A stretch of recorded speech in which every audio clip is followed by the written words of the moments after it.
Have you ever wondered if crypto mining really, puts your GPU through the ringer? I mean, it's doing some serious number crunching, isn't it? It really is. Today, we're going to dig into an article from Woolly Blog called Does Crypto Mining Damage GPU? Unveiling the Truth. Ooh, catchy. Yeah, right. It was published on June 8th of this year, and hopefully it'll give us some answers. Yeah, fingers crossed. So to kick things off, why are GPUs even used for crypto mining in the first place? Okay, so it all boils down to how some cryptocurrencies are designed, like Ethereum Pound W and Nexa. Okay. Those are specific types of crypto, by the way. Gotcha. They require solving very complex mathematical problems. To verify transactions, and GPUs with their parallel processing power can handle these calculations way more efficiently than a typical CPU. So GPUs are like the mathletes of the computer world? They can do a ton of calculations at the same time. Exactly. Which is perfect for mining, right? Exactly. Think of it like Makes sense. having a team of people working on a puzzle instead of just one person. Yeah. The team's obviously going to finish much faster. Right. GPUs, they bring that teamwork to the world of computation. That's a great way to put it. Thanks. So that explains why they're so popular with miners. Yeah. But the article also mentions that mining isn't exactly a walk in the park for these GPUs. Right. It's like they're running a marathon, but 24/7. Yeah, that's the real issue here. Unlike gaming, where your GPU gets to, cool down between sessions. Yeah. Mining keeps it under constant stress. Oh. And just like a marathon runner needs rest and recovery, your GPU can suffer if it's constantly pushed to its limits. So what exactly happens to the GPU when it's mining nonstop? Okay. The article mentioned heat being a big factor, but is there anything else going on? Yeah, heat is definitely like public enemy number one. All those calculations generate a ton of heat. Yeah. And if that heat isn't properly managed, it can damage the GPU's delicate components. But it's not just about like the immediate effects, though. Okay. This constant heat can wear down the components over time, Right. potentially leading to a shorter lifespan for your GPU. Yikes. So we're talking about potentially permanent damage here. Potentially, yeah. That's a scary thought, especially given how expensive GPUs can be. For sure. But I read that miners use a couple of techniques, Yes. overclocking and power limiting, to manage the strain. Could you break those down for us? Absolutely. So let's start with overclocking. Okay. Essentially, it's like pushing your GPU to run faster than it was designed to, which in theory helps you solve those math problems faster and mine more coins. All right. However, it also generates even more heat. Power limiting, on the other hand, is kind of like putting a governor on your GPU. Okay.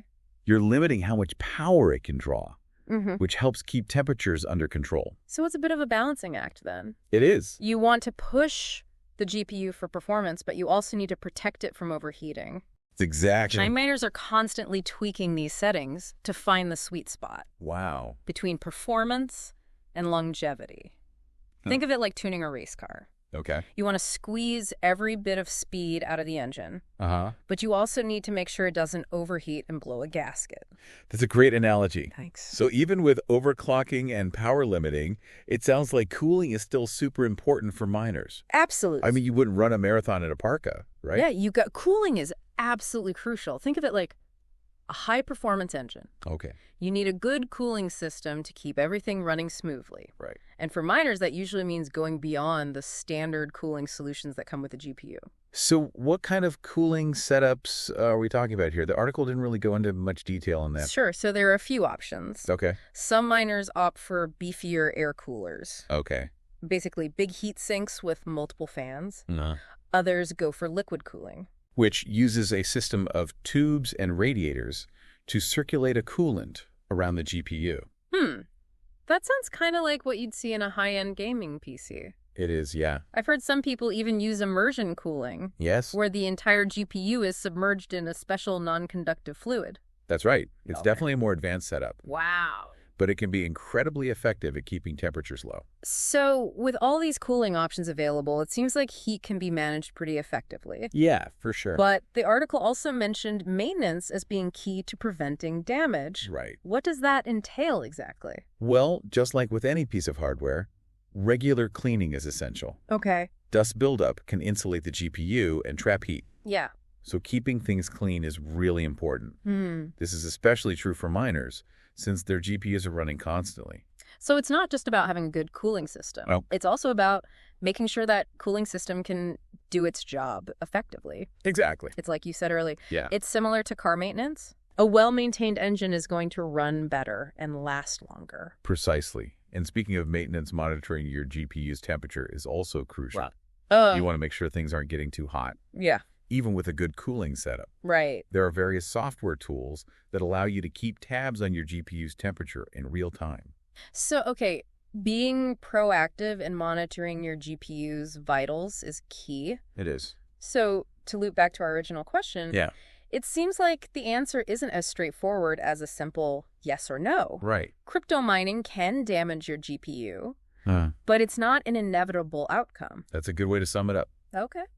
The impact of mining largely depends on how you manage it. Makes sense. If you're running your GPU at full tilt 24/7 with minimal cooling and no maintenance, then yeah, you're asking for trouble. Right, but if you take precautions, Yes. like using proper cooling limiting power and monitoring temperatures, you can minimize the risk of damage. Exactly. It comes down to understanding the potential risks and taking steps to mitigate them. So what does all of this mean for our listeners? What's the takeaway message here? I think the most important takeaway is that knowledge is power. Now that you understand the potential impact of crypto mining on your GPU, you can make more informed decisions. Right, so if you're thinking about dipping your toes into the mining pool, you know what to watch out for. Exactly. Even if you're not a miner, I think this conversation is still super relevant. Absolutely. Understanding how prolonged stress can affect your GPU can help you make smarter choices about how you use it, Right. whether it's for gaming video editing or anything else that demands a lot of processing power. So it's all about finding that balance between performance and longevity. Yes. You can still push your GPU to its limits, but you need to be mindful of the potential consequences and take steps to protect your investment. I couldn't have said it better myself. It's about respecting the hardware and understanding its limits. So now that we've unpacked all of this, what questions does this raise for you, dear listener? Are you thinking about specific cooling solutions for your own setup? Or maybe you're curious about the long-term effects of mining on GPU resale value. Or maybe this has sparked a curiosity about the environmental impact of crypto mining as a whole. Yeah, there's so much more to explore here. Definitely. And we encourage you to, keep digging. Absolutely. The world of tech is constantly evolving. It is. And the more you learn, the better equipped you'll be to navigate it. Well said. So as we wrap up our deep dive into the world of crypto mining and GPUs, Yes. we hope you're walking away with not just answers, but also a sense of empowerment. We've given you the knowledge to understand the potential risks and rewards. Right. And now it's up to you to apply that knowledge in a way that makes sense for you. Whether you're a seasoned miner, a curious gamer, or just someone who wants to take better care of their tech, we hope this deep dive has been insightful. And thought-provoking. For sure. Thanks for joining us on this journey of discovery. Absolutely. And until next time, keep those curiosity engines running. Keep them going.